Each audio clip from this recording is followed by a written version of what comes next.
This podcast is part of the Big Heads Media Podcast Network. Go to bigheadsmedia.com for more great podcasts.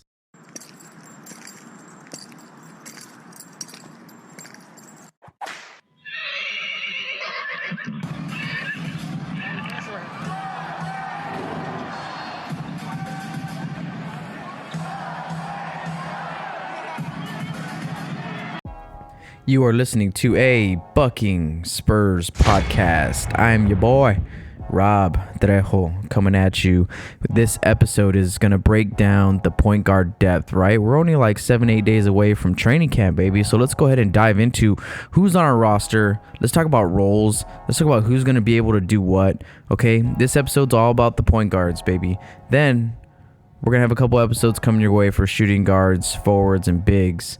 But first, since the point guards run the show and they're the leaders out there on the floor and it all starts with them, let's go ahead and show some love to the PGs. But first, drop it like it's hot.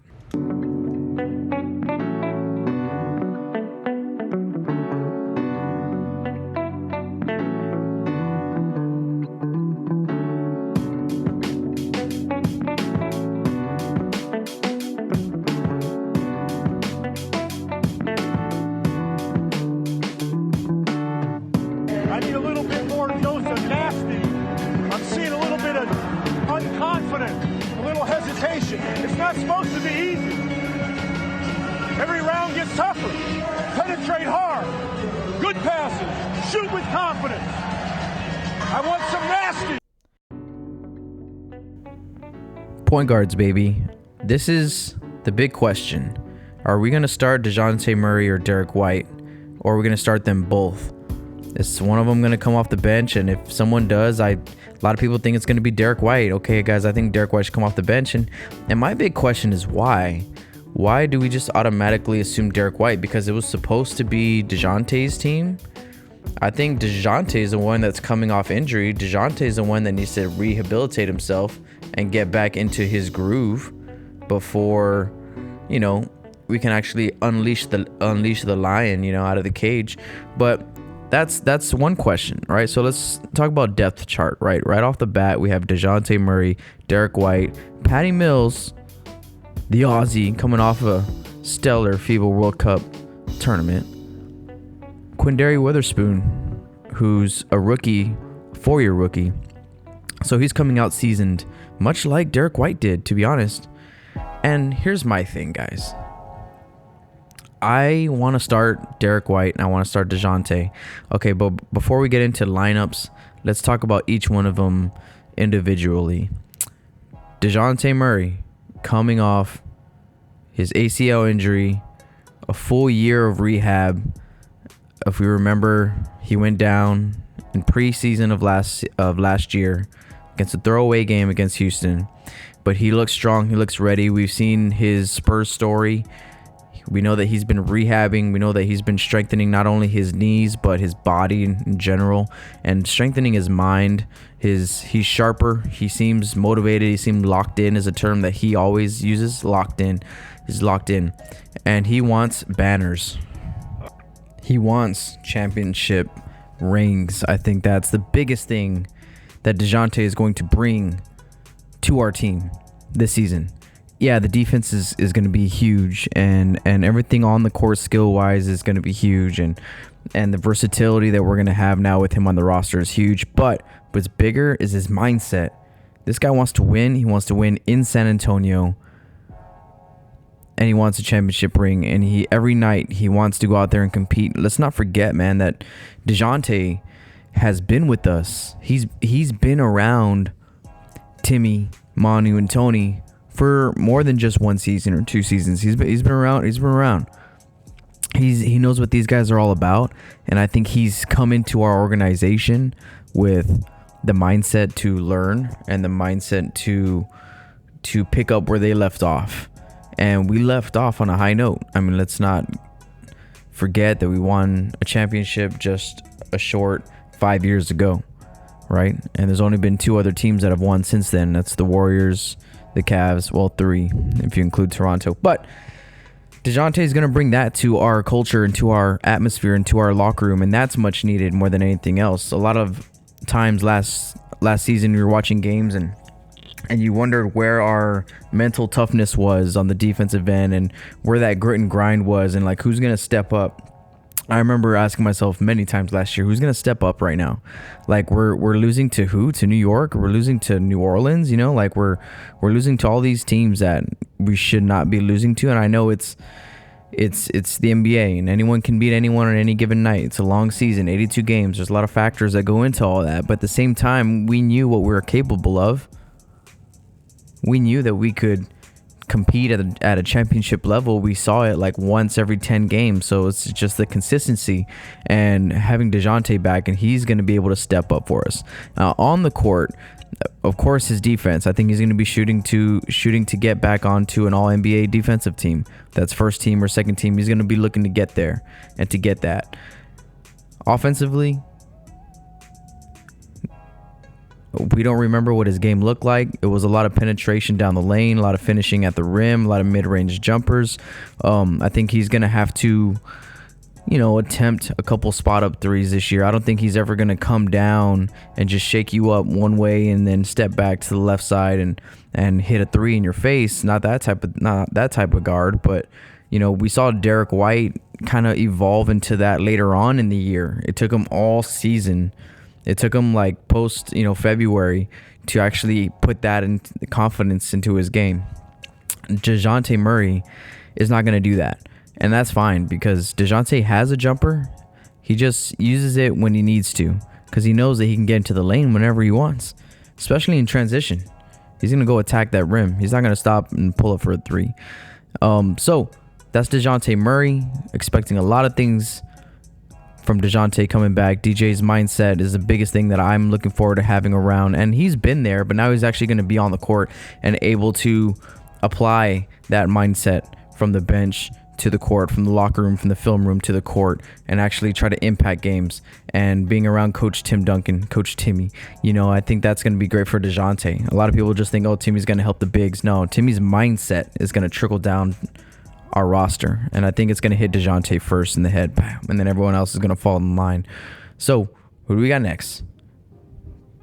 Derrick White, baby, the guy who actually led us all season. We're going to get into everything Derrick White right after the break.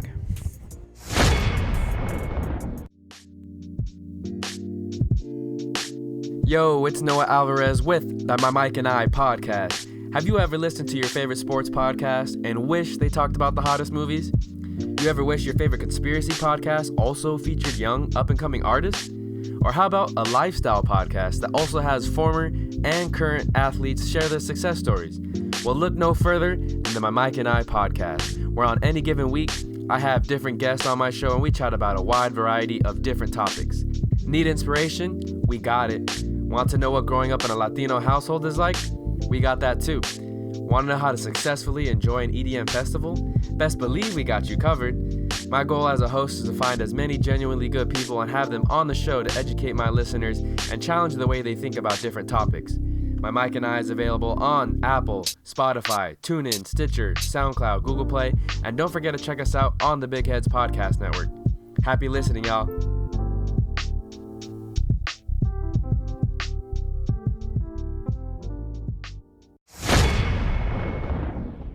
Derrick White is a monster. He's big. He's like a 6'5", 6'6" point guard with shoes. He can actually bother a lot of people when he's playing defense. And the thing is, the special thing about Derrick White is that he's able to not just guard, but shut down players that are playing on the wing, the small forward position. He can actually guard them. If you saw Team USA when they played against Australia, he was guarding, what's the guy's name from Australia? Joe Ingles, the one that plays for Utah. He was actually guarding Joe Ingles the whole time he was in there. Not Patty Mills or Dellavedova. He has the capability to guard people bigger than him, and that's because he's pretty slow. And if you saw him playing in the in the FIBA World Cup tournament, he had some tree trunks on him. He's a great finisher. I think about 90% of the time, if he's driving down the lane, he's going to put it in the basket. Go back and if you want to feel, giddy, a little bit of giggity on this Spurs season coming up, Go back on YouTube, watch Derrick White's highlights from last season. Go watch those highlights, and you're gonna be like, "Oh damn, Derrick White did this, right? Oh shit, man, he played like that. Oh man, at the end of the year, he was balling out like this." Yeah, and he took some lumps. He took some lumps down there at the end of the year. Learning about playoff basketball. That was the thing. Like he had a stellar year, but playoff basketball is a different animal, and he witnessed that firsthand. His mindset is also of a winning one, a humble mindset. So that's where I think him and Dejounte are actually going to be able to work together pretty well. They're going to have a pretty good working relationship on the court because their mindsets are the same. Their mindsets are not, you know what, give me the ball, I have to do this with it. I'm going to do this, I'm going to do that. No, I think both of their mindsets are going to be on, I'm going to do what the team needs me to do. And if one of them is to play off ball and to be more of a shooting threat, they're going to do it. Or one of them is to play off ball and be more of a facilitator, then one of those guys are going to be able to do that. And I don't think they're going to have any buts about it, right? They're not going to have any attitude, nothing like that. And Derrick White is a humble warrior. You saw his Spurs story too. I mean, these two guys here that we've talked about are just happy to be here and want to win in San Antonio and want to finish their careers in San Antonio. And Derrick White has the capability of being an all-star. I think so does Dejounte. So does Lonnie Walker, right? I mean, those are the three young guys that I can see maybe getting to that level in a few years. They're going to have that skill. They have the skill set. They have the mindset. They're going to get better. So it's just a matter of time. Derrick White was one of the best point guards in the NBA last year. He had one of the highest. He almost made an all-NBA defensive team. He missed it just by a few points. He had one of the highest defensive ratings out of any point guard in the league. So we need that out of Derrick more than anything else. His playmaking ability is second to none. When he brings that ball down, he knows exactly what to do. He knows his three options.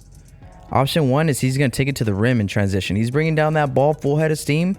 If no one picks him up, or if one guard picks him up, or anybody picks him up, if one person is not enough to stop him from getting to the rim or getting to the free throw line, right? So he's going to get all the way to the rim, and once he gets there, he'll finish, or he'll dump off to the big or kick out to the wide open shooter. But that's always option number one. Get as deep into the paint as possible. Option number two is, the way he comes off screen and looks to feed LA. I don't think, hardly him and DeMar DeRozan both feed LaMarcus Aldridge the ball perfectly, exactly where he needs it, right? And option number three is where he's coming off, he's surveying, and then he'll pull up for a jump shot, right? So he knows when to run the offense, and he knows when it's his time to score. The head on this kid, oh my God. Him and Dejounte together are going to be an epic duo. Defensively, I'm calling it best defensive backcourt in the league. The stats are going to prove it too. I see both of these guys averaging about 3 steals a game. I want some nasty. Are you a member of San Antonio Spurs Nation? If you are, stand up. That's right, because this is a Bucking Spurs podcast. I am Robert Trejo Jr., your host here at ABSP, and here we're talking all things San Antonio Spurs basketball, baby. We'll talk NBA as well. We'll have occasional guest hosts dropping in from time to time. You can find us on iTunes, Spotify, Stitcher Podcasts, SoundCloud, iHeartRadio, wherever you get your podcast jam on, we are there. Follow us on Instagram, Twitter, and YouTube for special Spurs content. And you already know what it is. Go Spurs, go.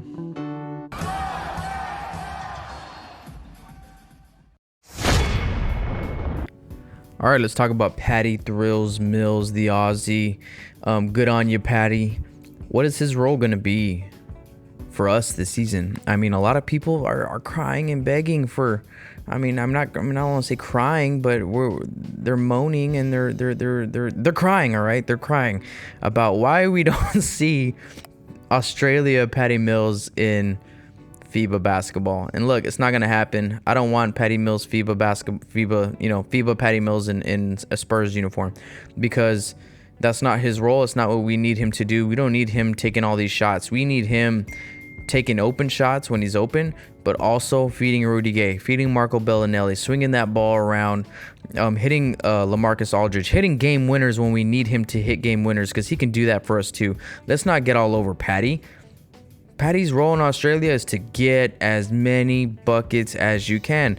I just told you our role that he has with us, and that's to be a good facilitator and to be ready when we need you to be ready. And I cannot wait to have Patty back in the Spurs uniform, because seeing him in that yellow and green all summer was fine and all.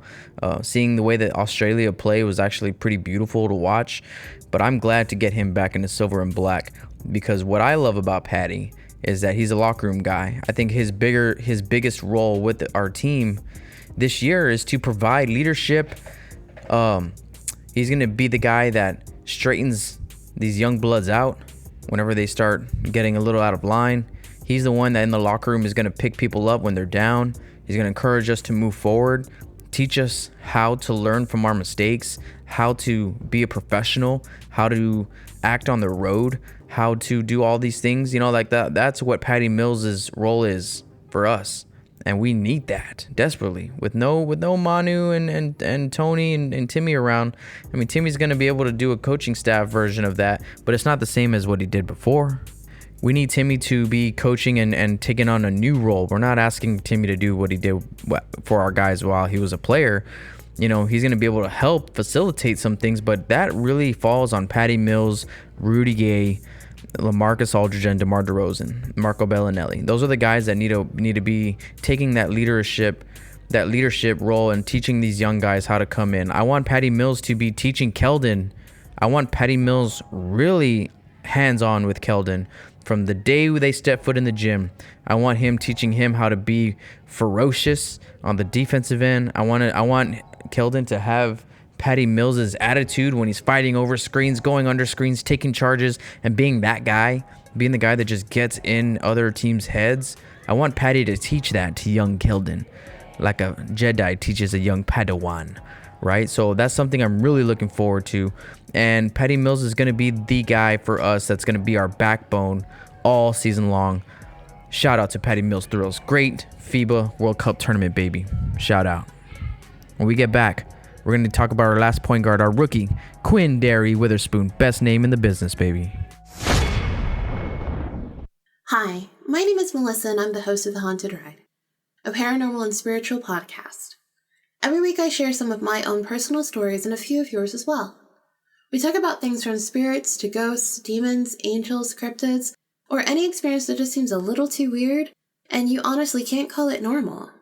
What if you've communicated with a ghost? You feel other people's emotions?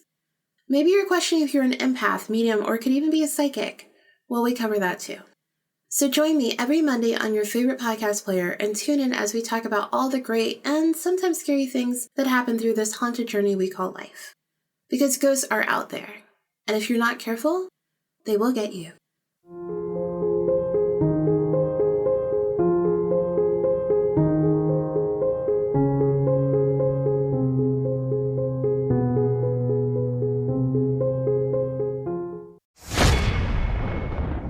So when I was at the Las Vegas Summer League, there was no one that Becky Hammon was ripping more than Quinndary.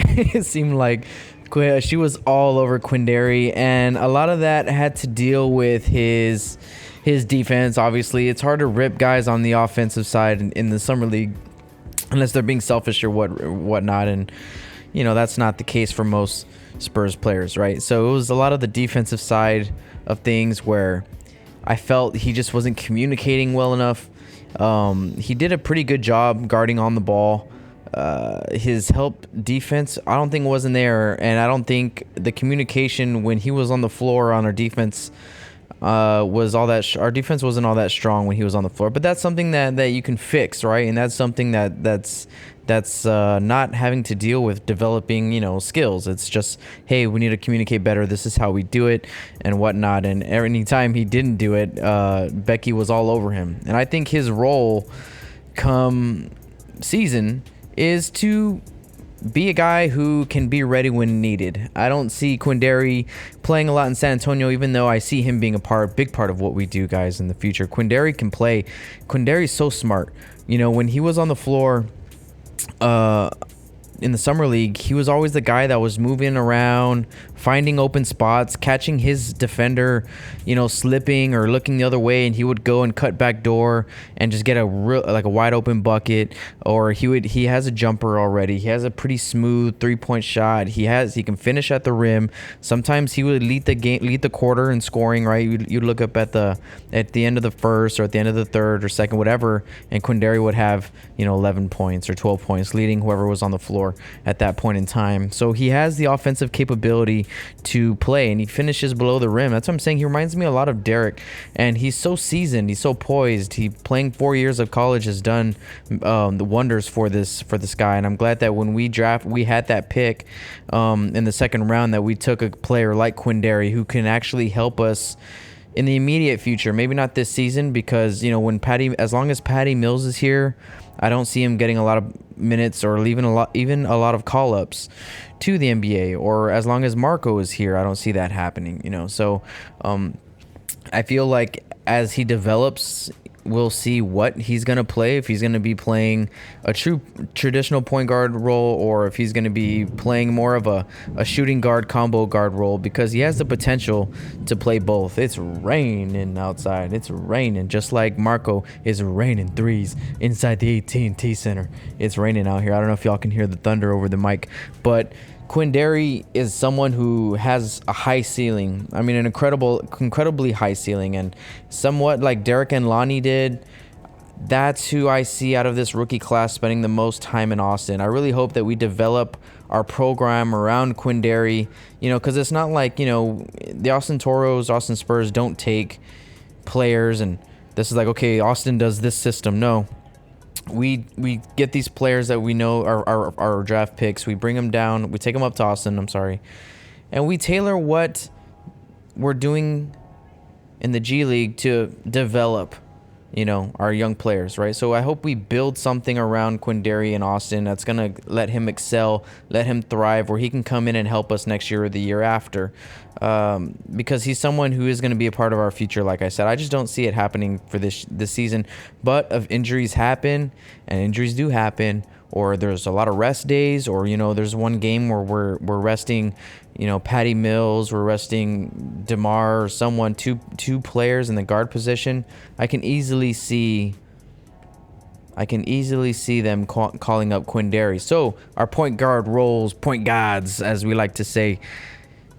Derrick White and Dejounte are going to lead us. Patty Mills is going to be Patty Mills, and that's good enough, and I'll take that any day of the week. Quindary is going to be that guy that we're not going to see for another year or two really play big minutes in San Antonio. And that's not Keldon and that's not Luka. That's not the same case, and I'm sticking to that. I'm sticking to those guns all season long. But our point guards, in a nutshell, we have Dejounte and Derrick White. We might be running a dual point guard set, and I would love that. All right, and then we have Patty Mills, who would be our traditional backup point guard, and he gets to be Patty Mills again, right? The FIBA's over, step back into a Spurs role. He does it the best I've ever seen a backup point guard do, right? So, I mean, Corey Joseph was great, but, I mean, guys, Patty's the one that's been setting the tone for all these guys, for all these young guards that come in the building. So, it's going to be good to have Patty back. Hopefully we get him a lot of rest. And Quindary's the one who's going to be training, who's going to be the one spending a lot of time in Austin. Very little minutes are going to come his way unless injuries or things like that again. Okay, so really quick, again, if you want Spurs content, do not wait to see it on ESPN or any of the big media outlets. They don't care about us. No, follow a Bucking Spurs podcast on Instagram, Twitter. I just started posting a lot of YouTube stuff, and of course, share, subscribe the podcast on iTunes, Spotify, Stitcher podcast, wherever you get your content. Again, this is a Big Heads Media podcast, bigheadsmedia.com/NBA, and you can find us there along with other NBA pods, so go check that out. There's also merch on that store. You can go get some Bucking Spurs podcast merch if you like. All right, and the website coming soon, buckingspurs.com, is coming soon. So, go Spurs, go, baby.